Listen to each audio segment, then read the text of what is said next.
Manifeste du Parti communiste, écrit par Karl Marx et Friedrich Engels, publié en 1848.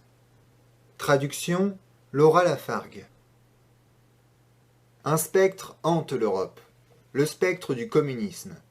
Toutes les puissances de la vieille Europe se sont unies en une sainte alliance pour traquer ce spectre. Le pape et le tsar, Metternich et Guizot, les radicaux de France et les policiers d'Allemagne. Quelle est l'opposition que n'ont pas accusée de communisme ses adversaires au pouvoir? Quelle est l'opposition qui, à son tour, n'a pas relancé à ses adversaires de droite ou de gauche l'épithète flétrissante de communiste? Deux choses ressortent de ces faits. Déjà, le communisme est reconnu par toutes les puissances d'Europe comme une puissance. Il est grand temps que les communistes exposent à la face du monde entier leur manière de voir, leurs buts et leurs tendances, qu'ils opposent au compte du spectre communiste un manifeste du parti. Dans ce but, des communistes de diverses nationalités se sont réunis à Londres et ont rédigé le manifeste suivant, qui sera publié en anglais, français, allemand, italien, flamand et danois.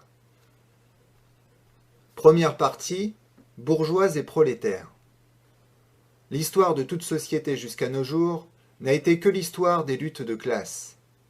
Hommes libres et esclaves, patriciens et plébéiens, barons et serfs, maîtres de jurande et compagnons, en un mot, oppresseurs et opprimés, en opposition constante, ont mené une guerre ininterrompue, tantôt ouverte, tantôt dissimulée, une guerre qui finissait toujours, ou par une transformation révolutionnaire de la société tout entière, ou par la destruction des deux classes en lutte. Dans les premières époques historiques, nous constatons presque partout une division hiérarchique de la société, une échelle graduée de positions sociales. Dans la Rome antique, nous trouvons des patriciens, des chevaliers, des plébéiens et des esclaves. Au Moyen Âge, des seigneurs, des vassaux, des maîtres, des compagnons, des serfs, et dans chacune de ces classes, des gradations spéciales. La société bourgeoise moderne, élevée sur les ruines de la société féodale, n'a pas aboli les antagonismes de classe. Elle n'a fait que substituer aux anciennes de nouvelles classes, de nouvelles conditions d'oppression, de nouvelles formes de lutte. Cependant, le caractère distinctif de notre époque, de l'ère de la bourgeoisie, est d'avoir simplifié les antagonismes de classe. La société se divise de plus en plus en deux vastes camps opposés, en deux classes ennemies, la bourgeoisie et le prolétariat. Des serfs du Moyen Âge naquirent les éléments des premières communes. De cette population municipale sortirent les éléments constitutifs de la bourgeoisie. La découverte de l'Amérique, la circumnavigation de l'Afrique offrirent à la bourgeoisie naissante un nouveau champ d'action. Les marchés de l'Inde et de la Chine, la colonisation de l'Amérique, le commerce colonial, l'accroissement des moyens d'échange et des marchandises imprimèrent une impulsion inconnue jusqu'alors au commerce, à la navigation, à l'industrie et assurèrent, en conséquence, un rapide développement à l'élément révolutionnaire de la société féodale en dissolution. L'ancien mode de production ne pouvait plus satisfaire aux besoins qui croissaient avec l'ouverture de nouveaux marchés. Le métier, entouré de privilèges féodaux, fut remplacé par la manufacture. La petite bourgeoisie industrielle supplanta les maîtres de jurande. La division du travail entre les différentes corporations disparut devant la division du travail dans l'atelier même. Mais les marchés s'agrandissaient sans cesse, la demande croissait toujours. La manufacture, elle aussi, devint insuffisante. Alors la vapeur et la machine révolutionnèrent la production industrielle. La grande industrie moderne supplanta la manufacture. La petite bourgeoisie manufacturière céda la place aux industriels millionnaires, chefs d'armée de travailleurs, aux bourgeois modernes. La grande industrie a créé le marché mondial, préparé par la découverte de l'Amérique. Le marché mondial accéléra prodigieusement le développement du commerce, de la navigation, de tous les moyens de communication. Ce développement réagit à son tour sur la marche de l'industrie, et au fur et à mesure que l'industrie, le commerce, la navigation, les chemins de fer se développaient, la bourgeoisie grandissait, décuplant ses capitaux et refoulant à l'arrière-plan les classes transmises par le Moyen Âge.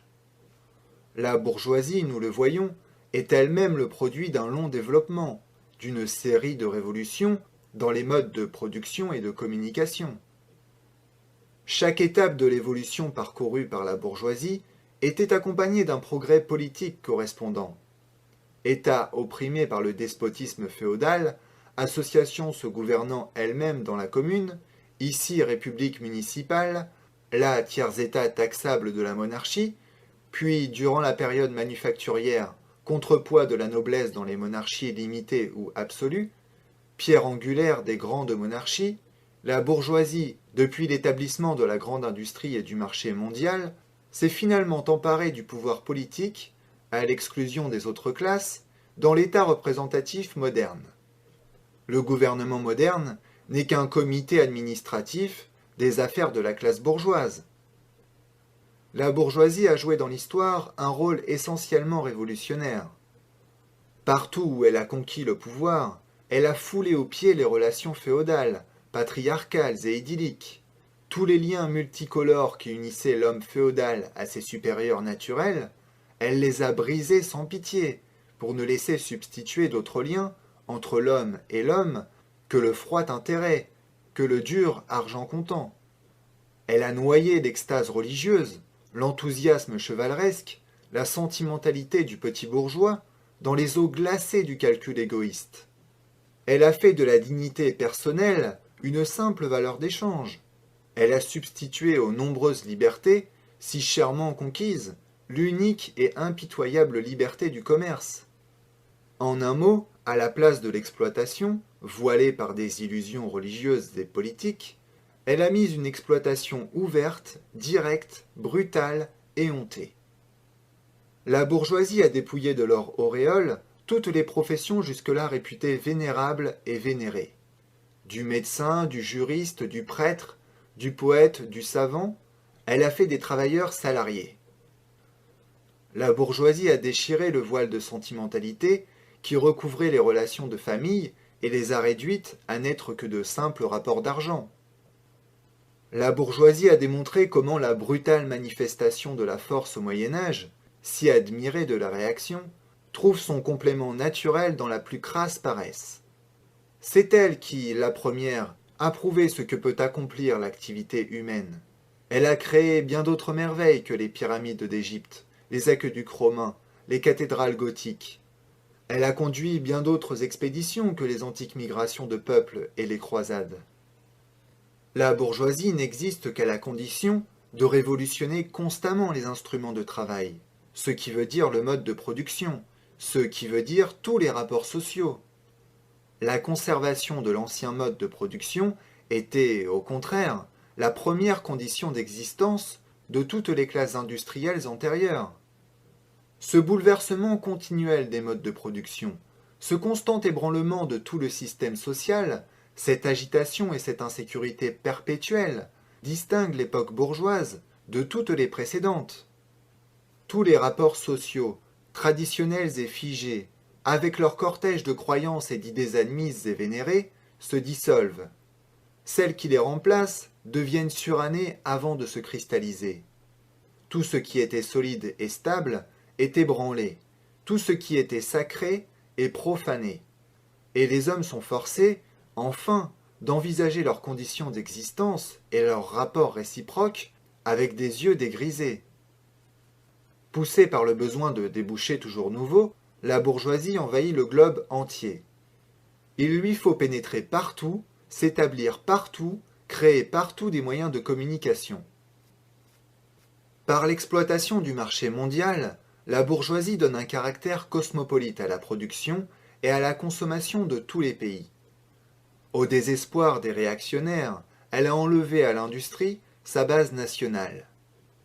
Les vieilles industries nationales sont détruites ou sur le point de l'être. Elles sont supplantées par de nouvelles industries dont l'introduction devient une question vitale pour toutes les nations civilisées, industries qui n'emploient plus des matières premières indigènes, mais des matières premières venues des régions les plus éloignées et dont les produits se consomment non seulement dans le pays même, mais dans tous les coins du globe.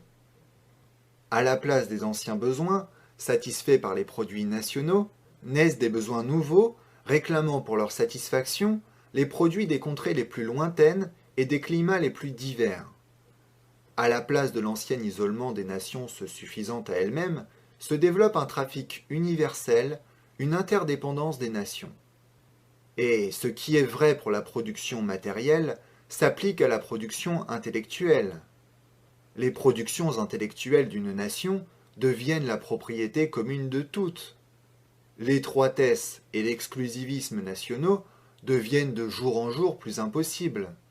Des nombreuses littératures nationales et locales se forment une littérature universelle. Par le rapide développement des instruments de production et des moyens de communication, la bourgeoisie entraîne dans le courant de la civilisation jusqu'aux nations les plus barbares. Le bon marché de ces produits est la grosse artillerie qui bat en brèche toutes les murailles de Chine et fait capituler les barbares les plus opiniâtrement hostiles aux étrangers. Sous peine de mort, elle force toutes les nations à adopter le mode de production bourgeois. Elle les force à introduire chez elles la prétendue civilisation, c'est-à-dire à devenir bourgeoises. En un mot, elle modèle le monde à son image. La bourgeoisie a soumis la campagne à la ville. Elle a créé d'énormes cités. Elle a prodigieusement augmenté la population des villes aux dépens de celle des campagnes. Et, par là, elle a préservé une grande partie de la population de l'idiotisme de la vie des champs. De même qu'elle a subordonné la campagne à la ville, les nations barbares ou demi-civilisées aux nations civilisées, elle a subordonné les pays agricoles aux pays industriels, l'Orient à l'Occident. La bourgeoisie supprime de plus en plus l'éparpillement des moyens de production, de la propriété et de la population. Elle a aggloméré les populations, centralisé les moyens de production et concentré la propriété dans les mains de quelques individus. La conséquence fatale de ces changements a été la centralisation politique. Des provinces indépendantes, reliées entre elles par des liens fédéraux, mais ayant des intérêts, des lois, des gouvernements, des tarifs douaniers différents, ont été réunies en une seule nation, sous un seul gouvernement, une seule loi, un seul tarif douanier, un seul intérêt national de classe.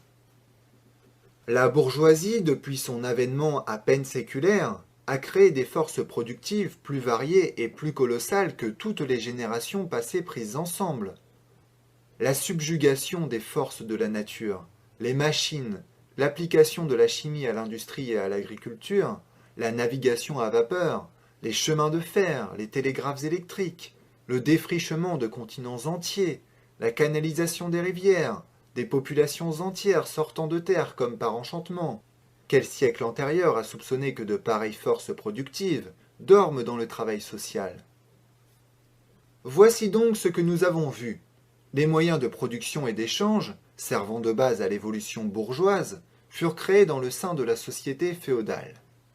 À un certain degré du développement de ces moyens de production et d'échange, les conditions dans lesquelles la société féodale produisait et échangeait ses produits, l'organisation féodale de l'industrie et de la manufacture, en un mot les rapports de la propriété féodale, cessèrent de correspondre aux nouvelles forces productives. Ils entravaient la production au lieu de la développer. Ils se transformèrent en autant de chaînes. Il fallait briser ces chaînes. On les brisa.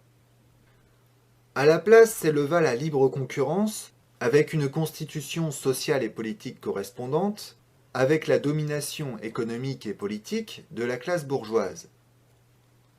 Sous nos yeux, il se produit un phénomène analogue. La société bourgeoise moderne, qui a mis en mouvement de si puissants moyens de production et d'échange, ressemble au magicien qui ne sait plus dominer les puissances infernales qu'il a évoquées. Depuis 30 ans au moins, l'histoire de l'industrie et du commerce n'est que l'histoire de la révolte des forces productives contre les rapports de propriété qui sont les conditions d'existence de la bourgeoisie et de son règne.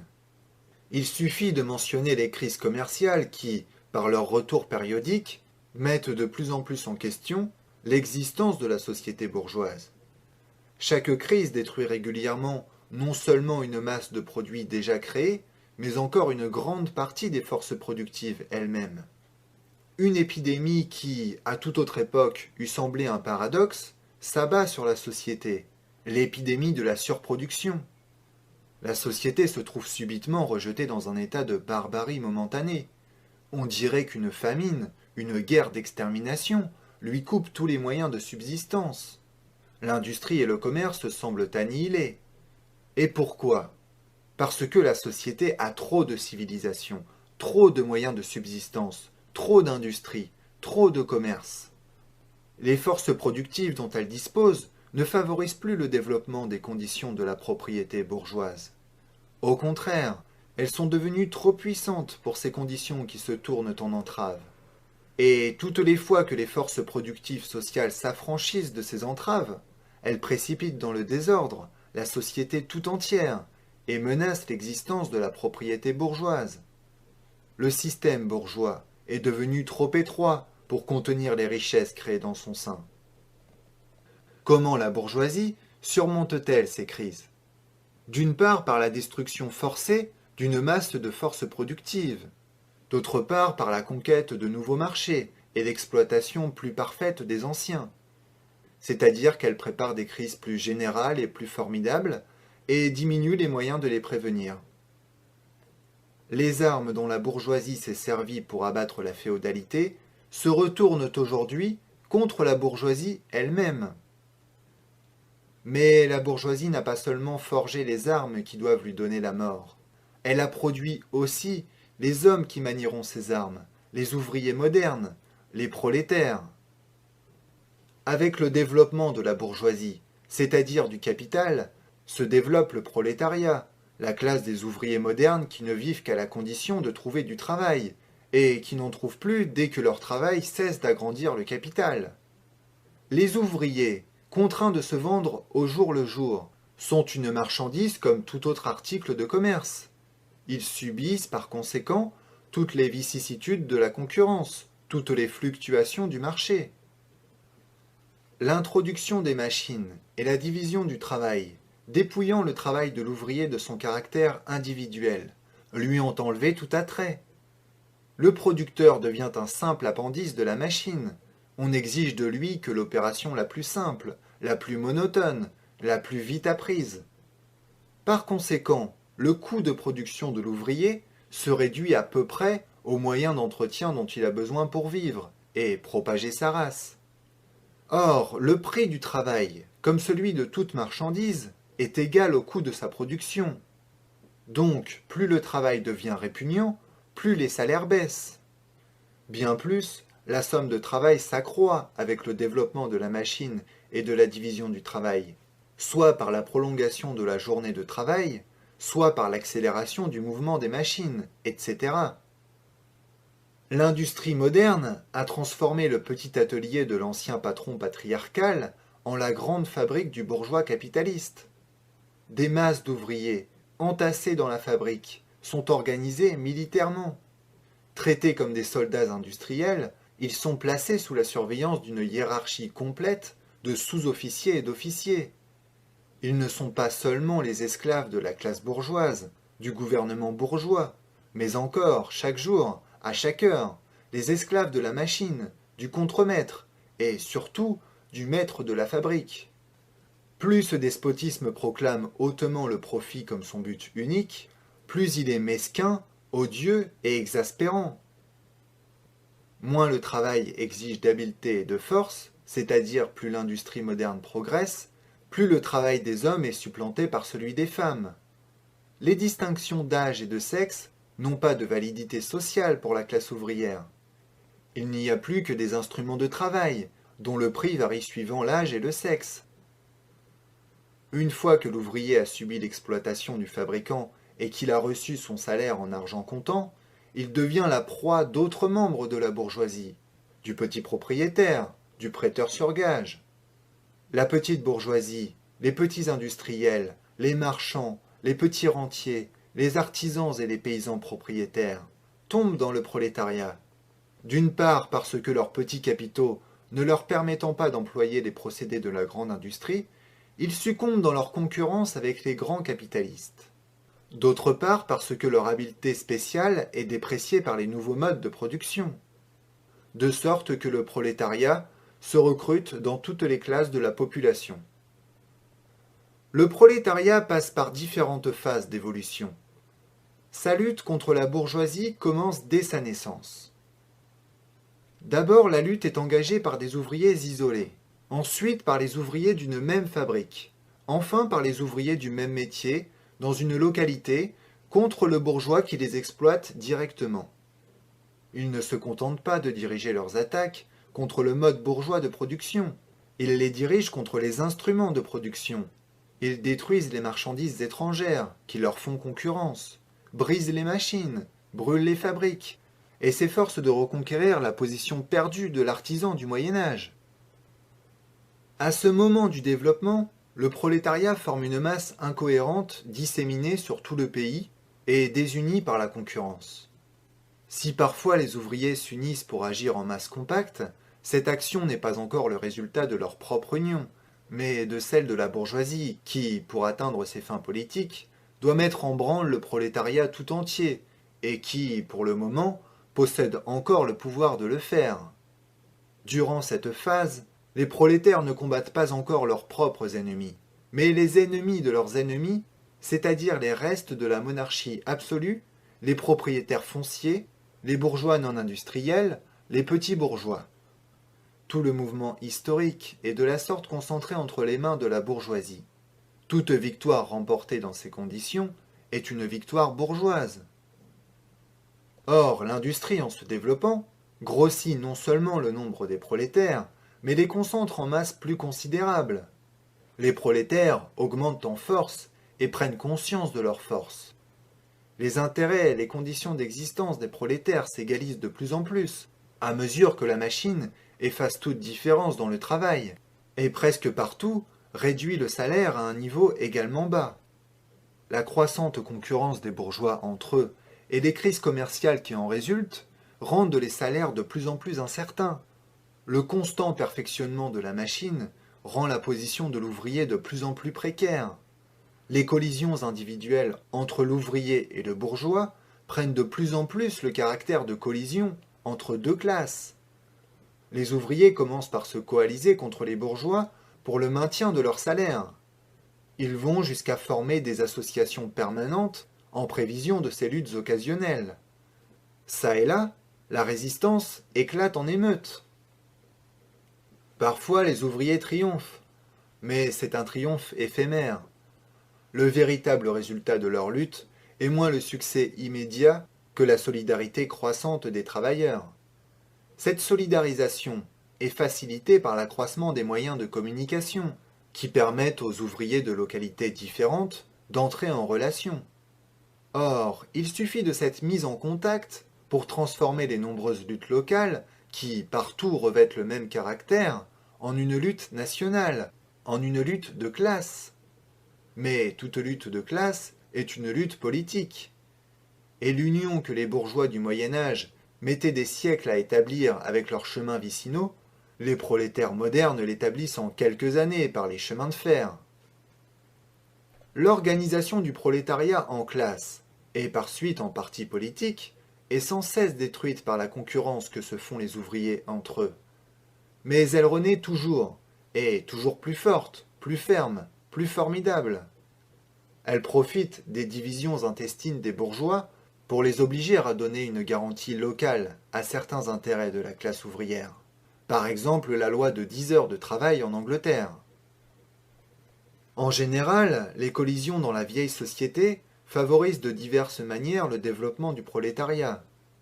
La bourgeoisie vit dans un état de guerre perpétuelle, d'abord contre l'aristocratie, puis contre cette catégorie de la bourgeoisie dont les intérêts entrent en conflit avec les progrès de l'industrie, toujours, enfin, contre la bourgeoisie des pays étrangers. Dans toutes ces luttes, elle se voit forcée de faire appel au prolétariat, d'user de son concours et de l'entraîner dans le mouvement politique, en sorte que la bourgeoisie fournit aux prolétaires les éléments de sa propre éducation politique et sociale, c'est-à-dire des armes contre elles-mêmes. De plus, ainsi que nous venons de le voir, des fractions entières de la classe dominante sont précipitées dans le prolétariat, ou sont menacées tout au moins dans leurs conditions d'existence. Elles aussi apportent au prolétariat de nombreux éléments de progrès. Enfin, au moment où la lutte des classes approche de l'heure décisive, le processus de dissolution de la classe régnante, de la société tout entière, prend un caractère si violent et si âpre qu'une fraction de la classe régnante s'en détache et se rallie à la classe révolutionnaire, à la classe qui représente l'avenir. De même que, jadis, une partie de la noblesse se rangea du côté de la bourgeoisie, de nos jours, une partie de la bourgeoisie fait cause commune avec le prolétariat, notamment cette partie des idéologues bourgeois parvenus à l'intelligence théorique du mouvement historique dans son ensemble. De toutes les classes qui, à l'heure présente, se trouvent face à face avec la bourgeoisie, le prolétariat seul est une classe vraiment révolutionnaire. Les autres classes périclitent et périssent avec la grande industrie. Le prolétariat, au contraire, en est son produit tout spécial. La classe moyenne, les petits fabricants, les détaillants, les artisans, les paysans, combattent la bourgeoisie parce qu'elle compromet leur existence en tant que classe moyenne. Ils ne sont donc pas révolutionnaires, mais conservateurs. Qui plus est, ils sont réactionnaires. Ils demandent que l'histoire fasse machine arrière. S'ils agissent révolutionnairement, c'est par crainte de tomber dans le prolétariat. Ils défendent alors leurs intérêts futurs et non leurs intérêts actuels. Ils abandonnent leur propre point de vue pour se placer du point de vue du prolétariat. La voyoucratie des grandes villes, cette putréfaction passive, cette lie des plus basses couches de la société, est ça et là entraînée dans le mouvement par une révolution prolétarienne. Cependant, ces conditions de vie la prédisposeront plutôt à se vendre à la réaction. Les conditions d'existence de la vieille société sont déjà détruites dans les conditions d'existence du prolétariat. Le prolétaire est sans propriété. Ses relations de famille n'ont rien de commun avec celles de la famille bourgeoise. Le travail industriel moderne, qui implique l'asservissement de l'ouvrier par le capital, aussi bien en Angleterre qu'en France, qu'en Amérique, qu'en Allemagne, a dépouillé le prolétaire de tout caractère national. Les lois, la morale, la religion sont pour lui autant de préjugés bourgeois derrière lesquels se cachent autant d'intérêts bourgeois. Toutes les classes précédentes qui avaient conquis le pouvoir ont essayé de consolider leur situation acquise en soumettant la société à leur propre mode d'appropriation. Les prolétaires ne peuvent s'emparer des forces productives sociales qu'en abolissant leur propre mode d'appropriation, et, par suite, le mode d'appropriation en vigueur jusqu'à nos jours. Les prolétaires n'ont rien à eux à assurer. Ils ont, au contraire, à détruire toute garantie privée, toute sécurité privée existante. Tous les mouvements historiques ont été, jusqu'ici, des mouvements de minorité au profit de minorités. Le mouvement prolétarien est le mouvement spontané de l'immense majorité au profit de l'immense majorité. Le prolétariat, la dernière couche de la société actuelle, ne peut se relever, se redresser, sans faire sauter toutes les couches superposées qui constituent la société officielle. La lutte du prolétariat contre la bourgeoisie, bien qu'elle ne soit pas au fond une lutte nationale, en revêt cependant tout d'abord la forme. Il va sans dire que le prolétariat de chaque pays doit en finir, avant tout, avec sa propre bourgeoisie. En esquissant à grands traits les phases du développement prolétarien, nous avons décrit l'histoire de la guerre civile, plus ou moins occulte, qui travaille la société jusqu'à l'heure où cette guerre éclate en une révolution ouverte et où le prolétariat établit les bases de sa domination par le renversement violent de la bourgeoisie. Toutes les sociétés antérieures, nous l'avons vu, ont reposé sur l'antagonisme de la classe oppressive et de la classe opprimée. Mais pour opprimer une classe, il faut au moins pouvoir lui garantir les conditions d'existence qui lui permettent de vivre en esclave.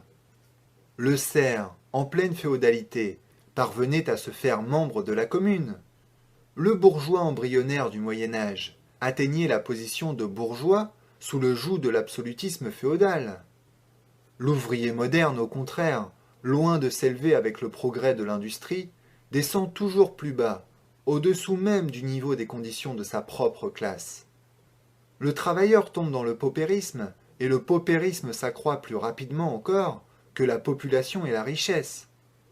Il est donc manifeste que la bourgeoisie est incapable de remplir le rôle de classe régnante et d'imposer à la société, comme loi suprême, les conditions d'existence de sa classe. Elle ne peut régner, parce qu'elle ne peut plus assurer l'existence à son esclave, même dans les conditions de son esclavage, parce qu'elle est obligée de le laisser tomber dans une situation telle qu'elle doit le nourrir au lieu de s'en faire nourrir. La société ne peut plus exister sous sa domination, ce qui revient à dire que son existence est désormais incompatible avec celle de la société. La condition essentielle d'existence et de suprématie pour la classe bourgeoise est l'accumulation de la richesse dans des mains privées, la formation et l'accroissement du capital. La condition du capital est le salariat. Le salariat repose exclusivement sur la concurrence des ouvriers entre eux. Le progrès de l'industrie, dont la bourgeoisie est l'agent passif et inconscient, remplace l'isolement des ouvriers par leur union révolutionnaire au moyen de l'association. Le développement de la grande industrie sape, sous les pieds de la bourgeoisie, le terrain même sur lequel elle a établi son système de production et d'appropriation.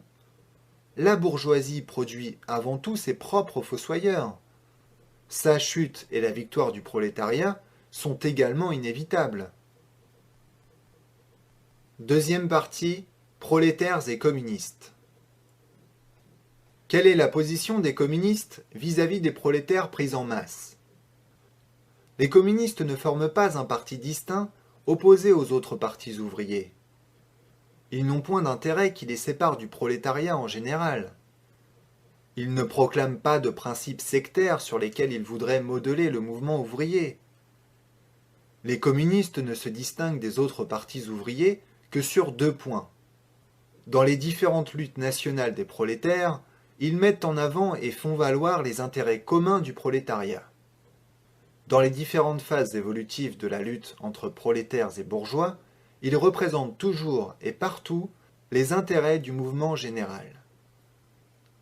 Pratiquement, les communistes sont donc la section la plus résolue, la plus avancée de chaque pays, la section qui anime toutes les autres.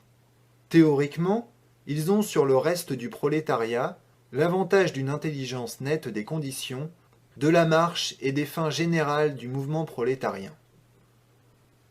Le but immédiat des communistes est le même que celui de toutes les fractions du prolétariat.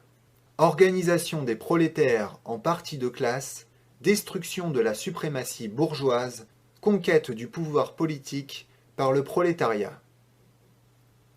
Les propositions théoriques des communistes ne reposent nullement sur des idées et des principes inventés ou découverts par tel ou tel réformateur du monde. Elles ne sont que l'expression, en termes généraux, des conditions réelles d'une lutte de classe existante, d'un mouvement historique évoluant sous nos yeux. L'abolition d'une forme donnée de la propriété n'est pas le caractère distinctif du communisme. La propriété a subi de constants changements, de continuelles transformations historiques. La Révolution française, par exemple, abolit la propriété féodale en faveur de la propriété bourgeoise. Le caractère distinctif du communisme n'est pas l'abolition de la propriété en général, mais l'abolition de la propriété bourgeoise. Or, la propriété privée, la propriété bourgeoise moderne, est la dernière et la plus parfaite expression du mode de production et d'appropriation basé sur les antagonismes de classe, sur l'exploitation des uns par les autres. En ce sens, les communistes peuvent résumer leur théorie dans cette proposition unique: abolition de la propriété privée. On nous a reproché, à nous autres communistes, de vouloir abolir la propriété personnelle, péniblement acquise par le travail, propriété que l'on déclare être la base de toute liberté, de toute activité, de toute indépendance individuelle. La propriété personnelle, fruit du travail d'un homme. Veut-on parler de la propriété du petit bourgeois, du petit paysan, forme de propriété antérieure à la propriété bourgeoise? Nous n'avons que faire de l'abolir. Le progrès de l'industrie l'a aboli, ou est en train de l'abolir. Ou bien veut-on parler de la propriété privée, de la propriété bourgeoise moderne? Est-ce que le travail salarié crée de la propriété pour le prolétaire? Nullement. Il crée le capital, c'est-à-dire la propriété qui exploite le travail salarié, et qui ne peut s'accroître qu'à la condition de produire du nouveau travail salarié, afin de l'exploiter de nouveau. Dans sa forme présente, la propriété se meut entre les deux termes antinomiques, capital et travail. Examinons les deux côtés de cet antagonisme. Être capitaliste signifie occuper non seulement une position personnelle, mais encore une position sociale dans le système de la production. Le capital est un produit collectif. Il ne peut être mis en mouvement que par les efforts combinés de beaucoup de membres de la société, et même, en dernière analyse, que par les efforts combinés de tous les membres de la société. Le capital n'est donc pas une force personnelle, il est une force sociale. Dès lors, quand le capital est transformé en propriété commune, appartenant à tous les membres de la société, ce n'est pas là une propriété personnelle transformée en propriété sociale. Il n'y a que le caractère social de la propriété qui soit transformé. Elle perd son caractère de propriété de classe. Arrivons au travail salarié. Le prix moyen du travail salarié est le minimum du salaire, c'est-à-dire la somme des moyens d'existence dont l'ouvrier a besoin pour vivre en ouvrier. Par conséquent, ce que l'ouvrier s'approprie par son activité est tout juste ce qui lui est nécessaire pour entretenir une maigre existence et pour se reproduire. Nous ne voulons en aucune façon abolir cette appropriation personnelle des produits du travail, indispensable à l'entretien et à la reproduction de la vie humaine. Cette appropriation ne laissant aucun profit net qui donne du pouvoir sur le travail d'autrui. Ce que nous voulons, c'est supprimer ce triste mode d'appropriation qui fait que l'ouvrier ne vit que pour accroître le capital, et ne vit que juste autant que l'exigent les intérêts de la classe régnante. Dans la société bourgeoise, le travail vivant n'est qu'un moyen d'accroître le travail accumulé. Dans la société communiste, le travail accumulé n'est qu'un moyen d'élargir, d'enrichir et d'embellir l'existence. Dans la société bourgeoise, le passé domine le présent. Dans la société communiste, c'est le présent qui domine le passé. Dans la société bourgeoise, le capital est indépendant et personnel, tandis que l'individu agissant est dépendant et privé de personnalité. C'est l'abolition d'un pareil état de choses que la bourgeoisie flétrit, comme l'abolition de l'individualité et de la liberté. Et avec juste raison, car il s'agit effectivement de l'abolition de l'individualité, de l'indépendance et de la liberté bourgeoise. Par liberté dans les conditions actuelles de la production bourgeoise, on entend la liberté du commerce, du libre-échange. Mais avec le trafic libre disparaît. Au reste, tous les grands mots sur le libre-échange, de même que toutes les forfanteries libérales de nos bourgeois, n'ont un sens que par contraste au commerce entravé, aux bourgeois asservis du Moyen-Âge. Ils n'ont aucun sens lorsqu'il s'agit de l'abolition, par les communistes, du trafic, des rapports de la production bourgeoise et de la bourgeoisie elle-même. Vous êtes saisis d'horreur parce que nous voulons abolir la propriété privée. Mais dans votre société, la propriété privée est abolie pour les 9/10 de ses membres. C'est précisément parce qu'elle n'existe pas pour ces 9/10 qu'elle existe pour vous. Vous nous reprochez donc de vouloir abolir une forme de propriété qui ne peut se constituer qu'à la condition de priver l'immense majorité de la société de toute propriété. En un mot, vous nous accusez de vouloir abolir votre propriété à vous. En vérité, c'est bien là notre intention. Dès que le travail ne peut plus être converti en capital, en argent, en propriété foncière, bref, en pouvoir social capable d'être monopolisé, c'est-à-dire dès que la propriété individuelle ne peut plus se transformer en propriété bourgeoise, vous déclarez que l'individualité est supprimée. Vous avouez donc que lorsque vous parlez de l'individu, vous n'entendez parler que du bourgeois. Et cet individu-là, sans contredit, doit être supprimé. Le communisme n'enlève à personne le pouvoir de s'approprier sa part des produits sociaux. Il note que le pouvoir d'assujettir, à l'aide de cette appropriation, le travail d'autrui. On a objecté encore qu'avec l'abolition de la propriété privée, toute activité cesserait, qu'une paresse générale s'emparerait du monde. Si cela était, il y a beau jour que la société bourgeoise aurait succombé à la fainéantise, puisque ceux qui y travaillent ne gagnent pas et que ceux qui y gagnent ne travaillent pas. Toute l'objection serait due à cette tautologie, qu'il n'y a plus de travail salarié, là où il n'y a plus de capital. Les accusations portées contre le mode communiste de production et d'appropriation des produits matériels ont été également portées contre la production et l'appropriation intellectuelle. De même que, pour le bourgeois, la disparition de la propriété de classe équivaut à la disparition de toute propriété, de même la disparition de la culture intellectuelle de classe signifie pour lui la disparition de toute culture intellectuelle. La culture dont il déplore la perte n'est pour l'immense majorité que le façonnement à devenir machine.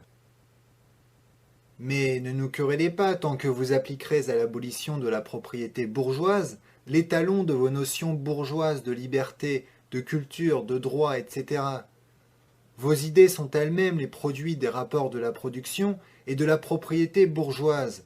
Comme votre droit n'est que la volonté de votre classe érigée en loi, volonté dont le contenu est déterminé par les conditions matérielles d'existence de votre classe. La conception intéressée qui vous fait ériger en loi éternelle de la nature et de la raison les rapports sociaux qui naissent de votre mode de production, rapports sociaux transitoires qui surgissent et disparaissent au cours de la production, cette conception vous la partagez avec toutes les classes jadis régnantes et disparues aujourd'hui. Ce que vous concevez pour la propriété antique, ce que vous comprenez pour la propriété féodale, il vous est défendu de l'admettre pour la propriété bourgeoise. Vouloir abolir la famille, jusqu'aux plus radicaux qui s'indignent de cet infâme dessein des communistes. Sur quelle base repose la famille bourgeoise de notre époque?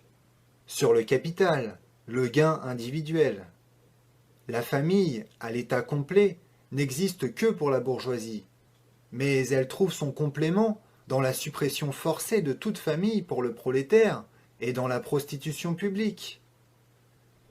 La famille bourgeoise s'évanouit naturellement avec l'évanouissement de son complément nécessaire, et l'un et l'autre disparaissent avec la disparition du capital. Nous reprochez-vous de vouloir abolir l'exploitation des enfants par leurs parents? Nous avouons le crime. Mais nous brisons, dites-vous, les liens les plus sacrés en substituant à l'éducation de la famille l'éducation sociale. Et votre éducation à vous, n'est-elle pas, elle aussi, déterminée par la société, par les conditions sociales dans lesquelles vous élevez vos enfants, par l'intervention directe ou indirecte de la société, à l'aide des écoles, etc. Les communistes n'inventent pas cette ingérence de la société dans l'éducation. Ils ne cherchent qu'à en changer le caractère et à arracher l'éducation à l'influence de la classe régnante. Les déclamations bourgeoises sur la famille et l'éducation, sur les doux liens qui unissent l'enfant à ses parents, deviennent de plus en plus écœurantes à mesure que la grande industrie détruit tout lien de famille pour le prolétaire et transforme les enfants en simples objets de commerce, en simples instruments de travail. Mais de la bourgeoisie tout entière s'élève une clameur. Vous autres communistes, vous voulez introduire la communauté des femmes. Pour le bourgeois, sa femme n'est rien qu'un instrument de production. Il entend dire que les instruments de production doivent être mis en commun et il conclut naturellement qu'il y aura communauté des femmes. Il ne soupçonne pas qu'il s'agit précisément d'assigner à la femme un autre rôle que celui de simple instrument de production. Rien de plus grotesque d'ailleurs que l'horreur ultramorale qu'inspire à nos bourgeois la prétendue communauté officielle des femmes chez les communistes. Les communistes n'ont pas besoin d'introduire la communauté des femmes. Elle a presque toujours existé. Nos bourgeois, non contents d'avoir à leur disposition les femmes et les filles de leurs prolétaires, sans parler de la prostitution officielle, trouvent un plaisir singulier à se cocufier mutuellement. Le mariage bourgeois est en réalité la communauté des femmes mariées. Tout au plus pourrait-on accuser les communistes de vouloir mettre à la place d'une communauté de femmes hypocrites et dissimulées une autre qui serait franche et officielle. Il est évident, du reste, qu'avec l'abolition des rapports de production actuels, la communauté des femmes qui en dérive, c'est-à-dire la prostitution officielle et non officielle, disparaîtra. En outre, on accuse les communistes de vouloir abolir la patrie, la nationalité. Les ouvriers n'ont pas de patrie. On ne peut leur ravir ce qu'ils n'ont pas. Comme le prolétaire de chaque pays doit en premier lieu conquérir le pouvoir politique, s'ériger en classe maîtresse de la nation, il est encore par là national lui-même, quoique nullement dans le sens bourgeois. Déjà, les démarcations et les antagonismes nationaux des peuples disparaissent de plus en plus avec le développement de la bourgeoisie, la liberté du commerce et le marché mondial, avec l'uniformité de la production industrielle et des conditions d'existence qui y correspondent. L'avènement du prolétariat les fera disparaître plus vite encore. L'action commune des différents prolétariats, dans les pays civilisés tout au moins, est une des premières conditions de leur émancipation. Abolissez l'exploitation de l'homme par l'homme, et vous abolissez l'exploitation d'une nation par une autre nation. Lorsque l'antagonisme des classes à l'intérieur des nations aura disparu, l'hostilité de nation à nation disparaîtra. Quant aux accusations portées contre les communistes au nom de la religion, de la philosophie et de l'idéologie en général, elles ne méritent pas un examen approfondi. Est-il besoin d'un esprit bien profond pour comprendre que les conceptions, les notions et les vues, en un mot que la conscience de l'homme, changent avec tout changement survenu dans ses relations sociales, dans son existence sociale? Que démontre l'histoire de la pensée, si ce n'est que la production intellectuelle se transforme avec la production matérielle? Les idées dominantes d'une époque n'ont jamais été que les idées de la classe dominante. Lorsqu'on parle d'idées qui révolutionnent une société tout entière, on énonce seulement le fait que, dans le sein de la vieille société, les éléments d'une nouvelle société se sont formés, et que la dissolution des vieilles idées marche de pair avec la dissolution des anciennes relations sociales. Quand l'ancien monde était à son déclin, les vieilles religions furent vaincues par la religion chrétienne. Quand, au XVIIIe siècle, les idées chrétiennes cédèrent la place aux idées philosophiques, la société féodale livrait sa dernière bataille à la bourgeoisie, alors révolutionnaire. Les idées de liberté religieuse et de liberté de conscience ne firent que proclamer le règne de la libre concurrence dans le domaine de la connaissance. Sans doute, dira-t-on, les idées religieuses, morales, philosophiques, politiques et juridiques se sont modifiées au cours du développement historique. Mais la religion, la morale, la philosophie se maintenaient toujours à travers ces transformations. Il y a de plus des vérités éternelles, telles que la liberté, la justice, etc., qui sont communes à toutes les conditions sociales. Or, le communisme abolit les vérités éternelles, il abolit la religion et la morale, au lieu de les constituer sur une nouvelle base, ce qui est contradictoire à tout le développement historique antérieur. À quoi se réduit cette objection? L'histoire de toute société se résume dans le développement des antagonismes des classes. Antagonismes qui ont revêtu des formes différentes à de différentes époques. Mais quelle qu'ait été la forme revêtue par ces antagonismes, l'exploitation d'une partie de la société par l'autre est un fait commun à tous les siècles antérieurs. Donc rien d'étonnant à ce que la conscience sociale de tous les âges, en dépit de toute divergence et de toute diversité, se soient toujours mus dans certaines formes communes, dans des formes de conscience qui ne se dissoudront complètement qu'avec l'entière disparition de l'antagonisme des classes. La révolution communiste est la rupture la plus radicale avec les rapports de propriété traditionnels. Rien d'étonnant à ce que, dans le cours de son développement, elle rompe de la façon la plus radicale avec les vieilles idées traditionnelles. Cependant, laissons là les objections faites par la bourgeoisie au communisme. Ainsi que nous l'avons vu plus haut, la première étape dans la révolution ouvrière est la constitution du prolétariat en classe régnante, la conquête du pouvoir public par la démocratie. Le prolétariat se servira de sa suprématie politique pour arracher petit à petit tout capital à la bourgeoisie, pour centraliser tous les instruments de production entre les mains de l'État, c'est-à-dire du prolétariat organisé en classe régnante, et pour augmenter au plus vite les masses des forces productives disponibles. Ceci, naturellement, ne pourra s'accomplir, au début, que par une violation despotique des droits de propriété et des rapports de production bourgeoise, c'est-à-dire par des mesures qui, au point de vue économique, paraîtront insuffisantes et insoutenables, mais qui, au cours du mouvement, se dépassent elles-mêmes et sont indispensables comme moyen de révolutionner le mode de production tout entier. Ces mesures, bien entendu, seront différentes dans les différents pays. Cependant, pour les pays les plus avancés, les mesures suivantes pourront assez généralement être applicables. Premièrement, expropriation de la propriété foncière et confiscation de la rente foncière au profit de l'État. Deuxièmement, impôt fortement progressif. Troisièmement, abolition de l'héritage. Quatrièmement, confiscation de la propriété de tous les émigrants et de tous les rebelles. Cinquièmement, centralisation du crédit dans les mains de l'État au moyen d'une banque nationale avec capital de l'État et avec le monopole exclusif. Sixièmement, centralisation dans les mains de l'État de tous les moyens de transport. Septièmement, augmentation des manufactures nationales et des instruments de production, défrichement des terrains incultes et amélioration des terres cultivées d'après un système général. Huitièmement, travail obligatoire pour tous, organisation d'armées industrielles, particulièrement pour l'agriculture.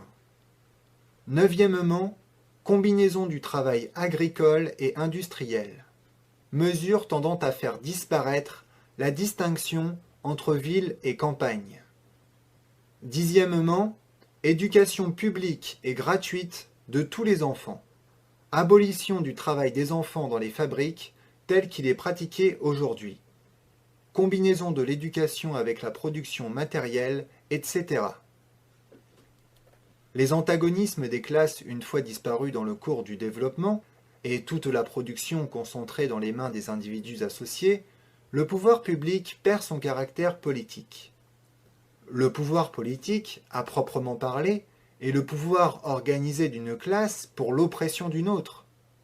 Si le prolétariat, dans sa lutte contre la bourgeoisie, se constitue forcément en classe, s'il s'érige par une révolution en classe régnante, et, comme classe régnante, détruit violemment les anciens rapports de production, il détruit, en même temps que ces rapports de production, les conditions d'existence de l'antagonisme des classes.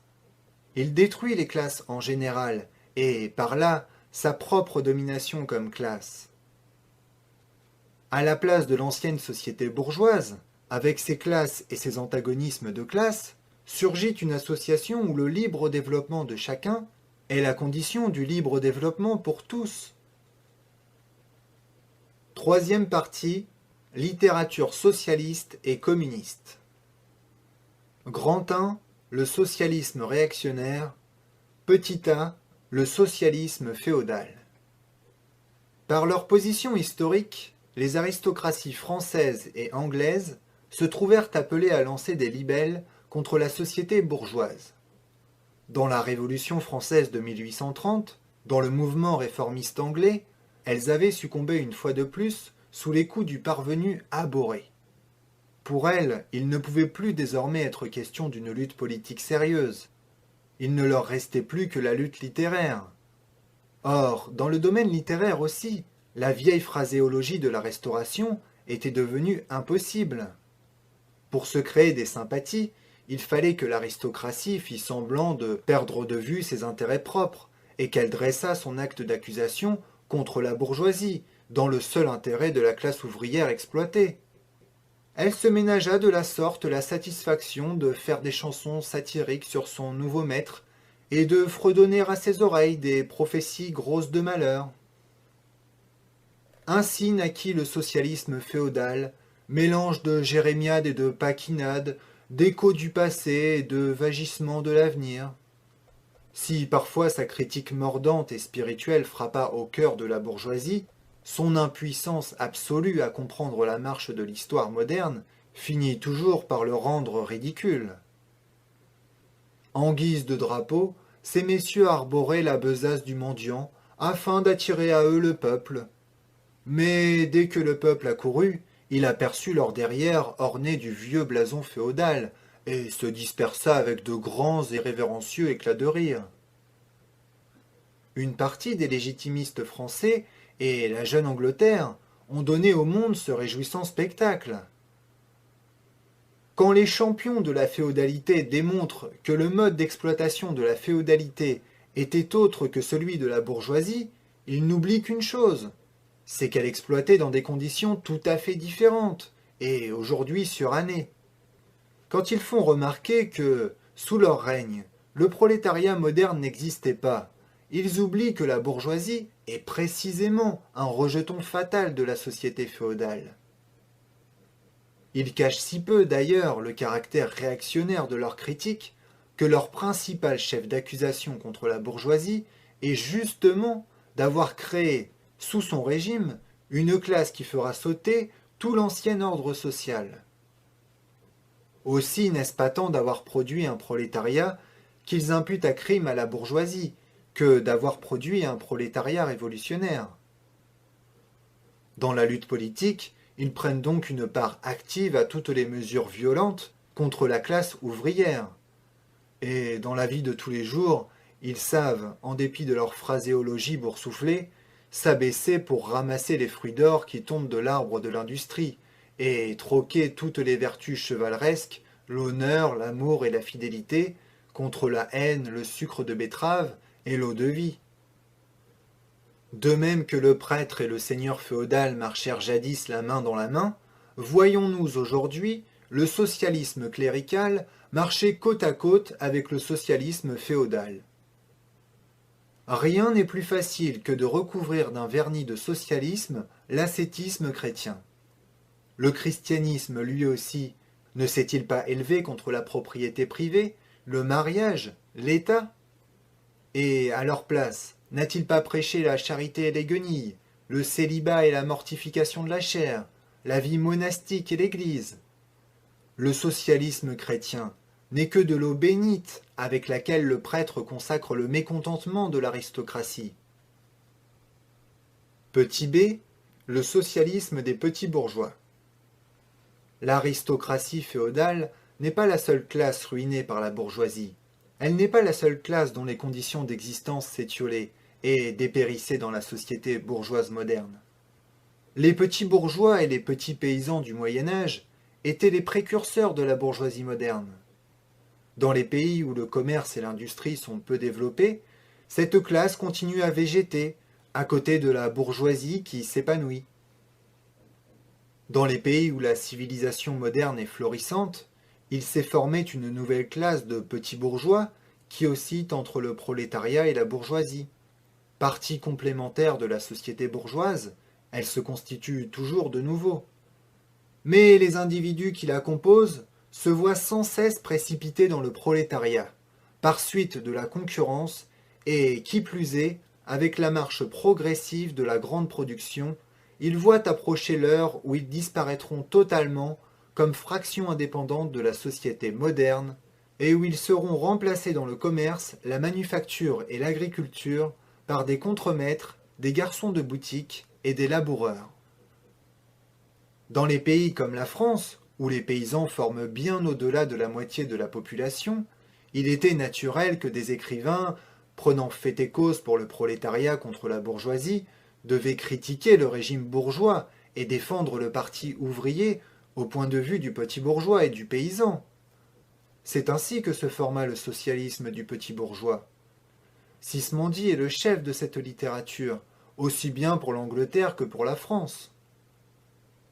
Ce socialisme analysa avec beaucoup de pénétration les contradictions inhérentes au rapport de production moderne. Il mit à nu les hypocrites apologies des économistes.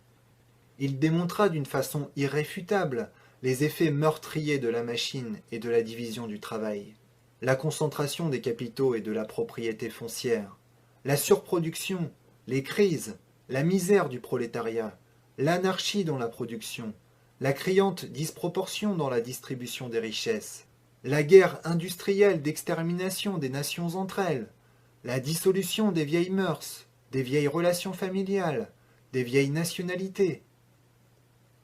Le but positif, toutefois, de ce socialisme des petits bourgeois est soit de rétablir les anciens modes de production et d'échange, et avec eux les anciens rapports de propriété et l'ancienne société, soit de faire rentrer de force les moyens modernes de production et d'échange dans le cadre étroit des anciens rapports de production, qui ont été brisés et fatalement brisés par eux. Dans l'un et l'autre cas, ce socialisme est tout à la fois réactionnaire et utopique. Pour la manufacture, le système des corporations, pour l'agriculture, des relations patriarcales. Voilà son dernier mot. Finalement, quand les faits historiques l'eurent tout à fait désenivré, cette forme de socialisme s'est abandonnée à une lâche mélancolie. Petit c, le socialisme allemand ou le vrai socialisme. La littérature socialiste et communiste de la France, née sous la pression d'une bourgeoisie régnante, est l'expression littéraire de la révolte contre ce règne. Elle fut introduite en Allemagne au moment où la bourgeoisie commençait sa lutte contre l'absolutisme féodal. Des philosophes, des demi-philosophes et des beaux esprits allemands se jetèrent avidement sur cette littérature, mais ils oublièrent qu'avec l'importation de la littérature française en Allemagne, il n'y avait pas eu en même temps importation des conditions sociales de la France. Par rapport aux conditions allemandes, la littérature française perdit toute signification pratique immédiate et prit un caractère purement littéraire. Elle ne devait plus paraître qu'une spéculation oiseuse sur la réalisation de la nature humaine. C'est ainsi que pour les philosophes allemands du XVIIIe siècle, les revendications de la première Révolution française n'étaient que les revendications de la raison pratique, en général, et la manifestation de la volonté des bourgeois révolutionnaires de la France ne signifiait, à leurs yeux, que la manifestation des lois de la volonté pure, de la volonté telle qu'elle doit être, de la véritable volonté humaine. Le travail des gens de lettres allemands se bornait à mettre d'accord les idées françaises avec leur vieille conscience philosophique, ou plutôt à s'approprier les idées françaises en les accommodant à leur point de vue philosophique. Ils se les approprièrent comme on s'assimile une langue étrangère par la traduction. On sait comment les moines superposèrent aux manuscrits des auteurs classiques du paganisme les absurdes légendes des saints catholiques. Les gens de lettres allemands agirent en sens inverse à l'égard de la littérature française. Ils glissèrent leur non-sens sous l'original français. Par exemple, sous la critique française des fonctions économiques de l'argent, ils écrivirent aliénation de l'être humain. Sous la critique française de l'État bourgeois, ils écrivirent élimination de la catégorie de l'universalité abstraite, et ainsi de suite. L'introduction de cette phraséologie philosophique au milieu des développements français, ils la baptisèrent philosophie de l'action, vrai socialisme, science allemande du socialisme, base philosophique du socialisme, etc. De cette façon, on émascula complètement la littérature socialiste et communiste française. Et parce qu'elle cessa entre les mains des Allemands d'être l'expression de la lutte d'une classe contre une autre, ceux-ci se félicitèrent de s'être élevés au-dessus de l'étroitesse française et d'avoir défendu non pas de vrais besoins, mais le besoin du vrai. D'avoir défendu non pas les intérêts du prolétaire, mais les intérêts de l'être humain, de l'homme en général, de l'homme qui n'appartient à aucune classe ni à aucune réalité, et qui n'existe que dans le ciel embrumé de la fantaisie philosophique. Ce socialisme allemand, qui prenait si solennellement au sérieux ces maladroits exercices d'écolier et qui les tambourinait à la façon des saltimbanques, perdit cependant peu à peu son innocence de pédant. La lutte de la bourgeoisie allemande, et principalement de la bourgeoisie prussienne contre la monarchie absolue et féodale, en un mot le mouvement libéral, devint plus sérieux. De la sorte, le vrai socialisme eut l'occasion tant souhaitée d'opposer au mouvement politique les réclamations socialistes.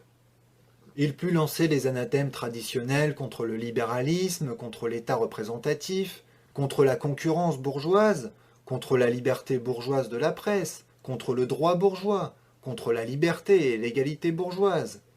Il put prêcher aux masses qu'elles n'avaient rien à gagner, mais au contraire tout à perdre à ce mouvement bourgeois.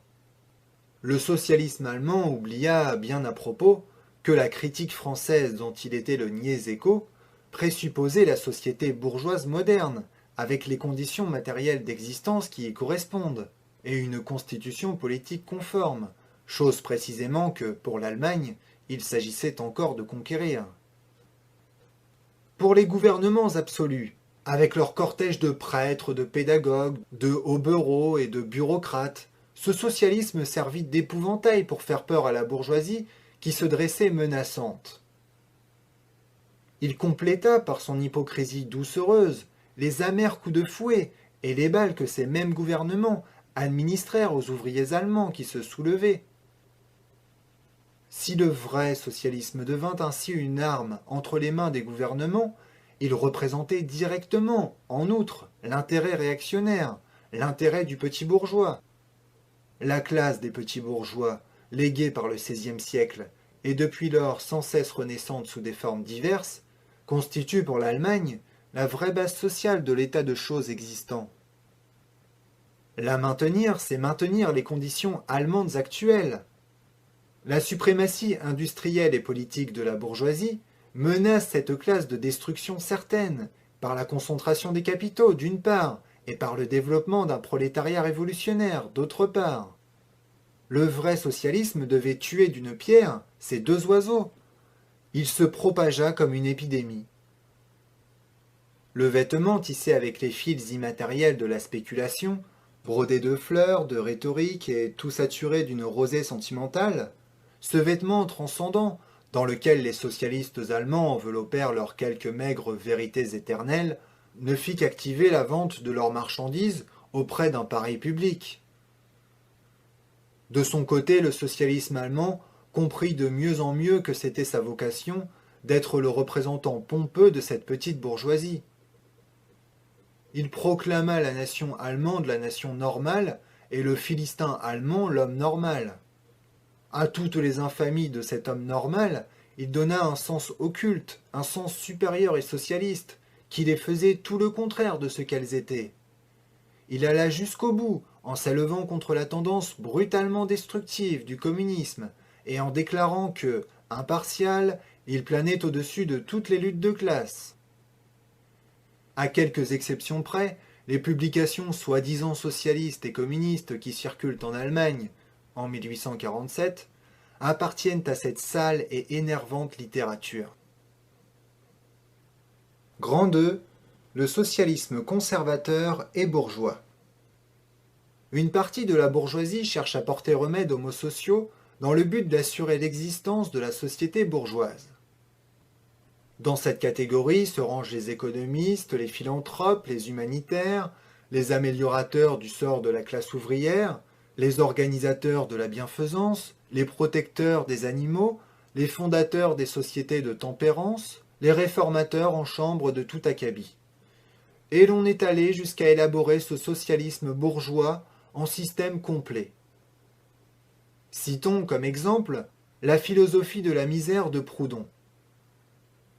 Les socialistes bourgeois veulent les conditions de vie de la société moderne sans les luttes et les dangers qui en dérivent fatalement.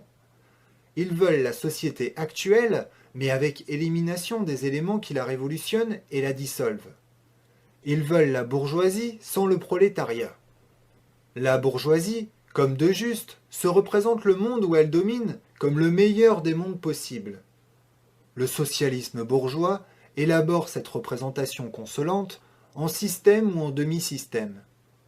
Lorsqu'il somme le prolétariat de réaliser ces systèmes et de faire son entrée dans la Nouvelle Jérusalem, il ne fait pas autre chose au fond que de l'engager à s'en tenir à la société actuelle, mais à se débarrasser de sa conception haineuse de cette société.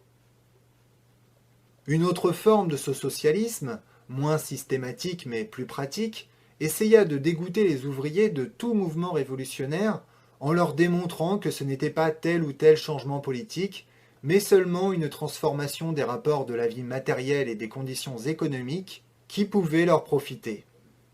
Notez que, par transformation des rapports matériels de la société, ce socialisme n'entend pas parler de l'abolition des rapports de production bourgeois, mais uniquement de réformes administratives s'accomplissant sur la base même de la production bourgeoise, qui par conséquent n'affectent pas les relations du capital et du salariat, et qui, dans les meilleurs cas, ne font que diminuer les frais et simplifier le travail administratif du gouvernement bourgeois.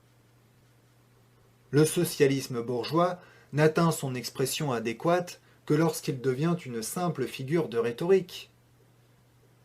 Libre-échange dans l'intérêt de la classe ouvrière, droit protecteur dans l'intérêt de la classe ouvrière, prison cellulaire dans l'intérêt de la classe ouvrière. Voilà son dernier mot, le seul mot dit sérieusement par le socialisme bourgeois.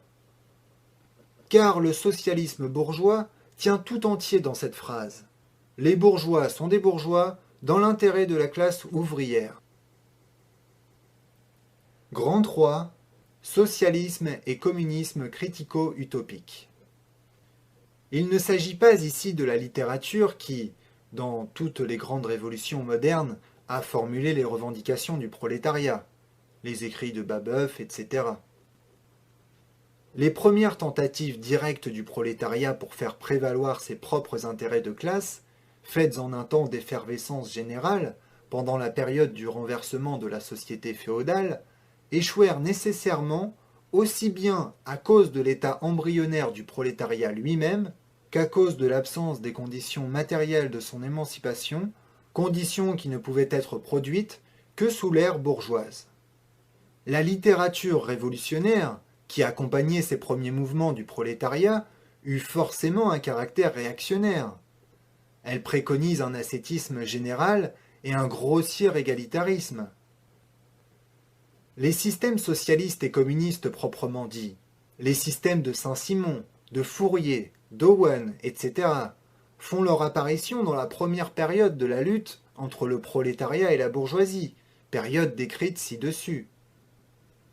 Les inventeurs de ces systèmes se rendent bien compte de l'antagonisme des classes, ainsi que de l'action des éléments dissolvants dans la société dominante elle-même.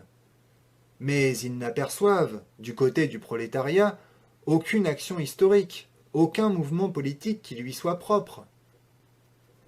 Comme le développement de l'antagonisme des classes marche de pair avec le développement de l'industrie, ils ne trouvent pas davantage les conditions matérielles de l'émancipation du prolétariat et se mettent en quête d'une science sociale, de lois sociales, dans le but de créer ces conditions.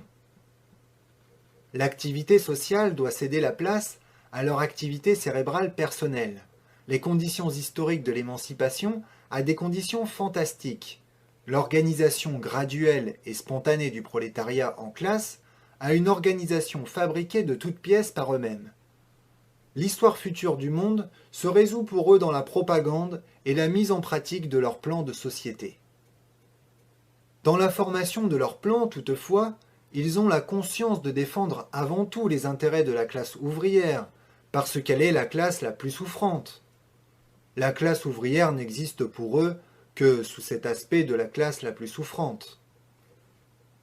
Mais ainsi que le comporte la forme peu développée de la lutte des classes et leur propre position sociale, Ils se considèrent bien au-dessus de tout antagonisme des classes.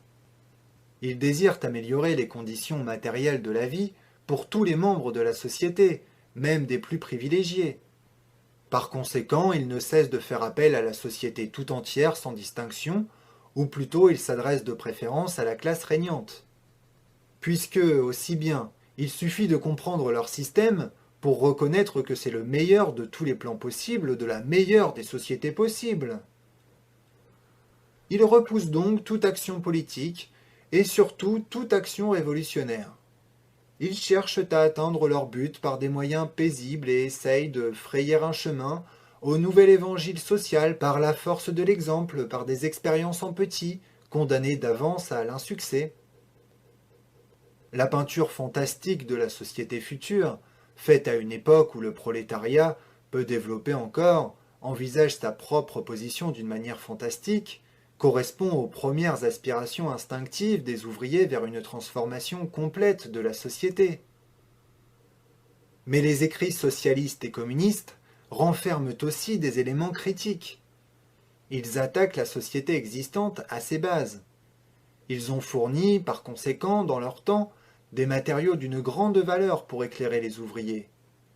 Leurs propositions positives relatives à la société future, telles que la suppression de la distinction entre ville et campagne, l'abolition de la famille, du gain privé et du travail salarié, la proclamation de l'harmonie sociale et la transformation de l'État en une simple administration de la production, toutes ces propositions ne font qu'indiquer la disparition de l'antagonisme des classes, antagonisme qui commence seulement à se dessiner et dont les faiseurs de système ne connaissent encore que les premières formes indistinctes et indéterminées. Aussi, ces propositions n'ont-elles encore qu'un sens purement utopique.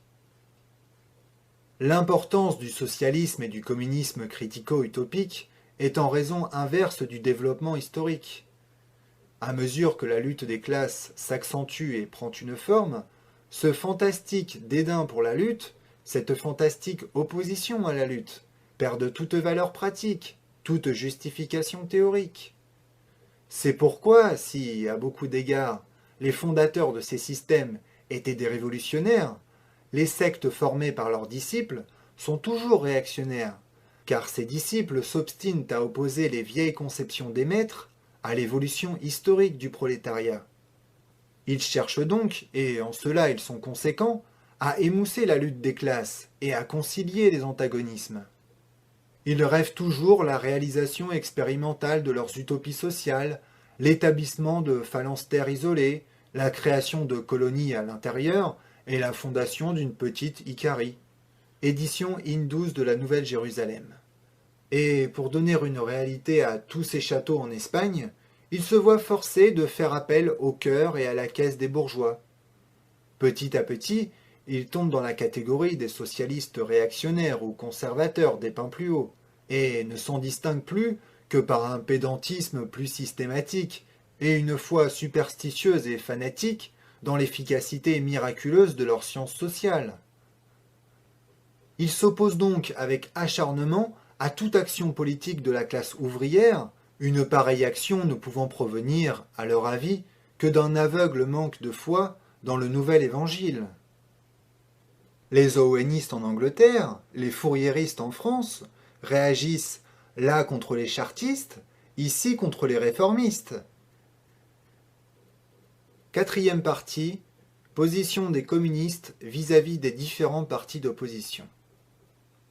D'après ce que nous avons dit plus haut, voire chapitre 2, la position des communistes vis-à-vis des partis ouvriers déjà constitués s'explique d'elle-même, et partant, leur position vis-à-vis des chartistes en Angleterre et des réformateurs agraires dans l'Amérique du Nord.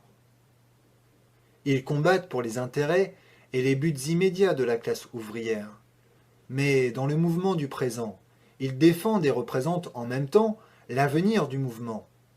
En France, les communistes se rallient au Parti démocrate-socialiste, contre la bourgeoisie conservatrice et radicale, tout en se réservant le droit de critiquer les phrases et les illusions léguées par la tradition révolutionnaire.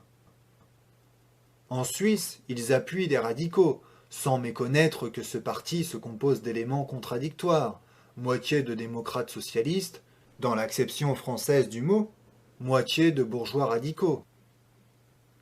En Pologne, les communistes soutiennent le parti qui voit, dans une révolution agraire, la condition de l'affranchissement national, c'est-à-dire le parti qui fit la révolution de Cracovie en 1846. En Allemagne, le parti communiste lutte d'accord avec la bourgeoisie toutes les fois que la bourgeoisie agit révolutionnairement contre la monarchie absolue, la propriété foncière féodale et la petite bourgeoisie. Mais à aucun moment, ce parti ne néglige d'éveiller chez les ouvriers une conscience claire et nette de l'antagonisme profond qui existe entre la bourgeoisie et le prolétariat, afin que, leur venue, les ouvriers allemands sachent convertir les conditions politiques et sociales créées par le régime bourgeois en autant d'armes contre la bourgeoisie, afin que, sitôt détruites les classes réactionnaires de l'Allemagne, la lutte puisse s'engager contre la bourgeoisie elle-même. C'est vers l'Allemagne surtout que se tourne l'attention des communistes, parce que l'Allemagne se trouve à la veille d'une révolution bourgeoise, et parce qu'elle accomplira cette révolution dans des conditions plus avancées de la civilisation européenne et avec un prolétariat infiniment plus développé que l'Angleterre et la France n'en possédaient au XVIIe et au XVIIIe siècle, et que, par conséquent, la révolution bourgeoise allemande ne saurait être que le court prélude d'une révolution prolétarienne. En somme, les communistes appuient partout tout mouvement révolutionnaire contre l'ordre de choses sociales et politiques existant. Dans tous ces mouvements, ils mettent en avant la question de la propriété, quelle que soit la forme plus ou moins développée qu'elle est revêtue, comme la question fondamentale du mouvement. Enfin, les communistes travaillent à l'union et à l'entente des partis démocratiques de tous les pays. Les communistes ne s'abaissent pas à dissimuler leurs opinions et leurs buts. Ils proclament hautement que ces buts ne pourront être atteints sans le renversement violent de tout ordre social actuel. Que les classes régnantes tremblent à l'idée d'une révolution communiste. Les prolétaires n'ont rien à y perdre, hors leur chaîne. Ils ont un monde à gagner. Prolétaires de tous les pays, unissez-vous!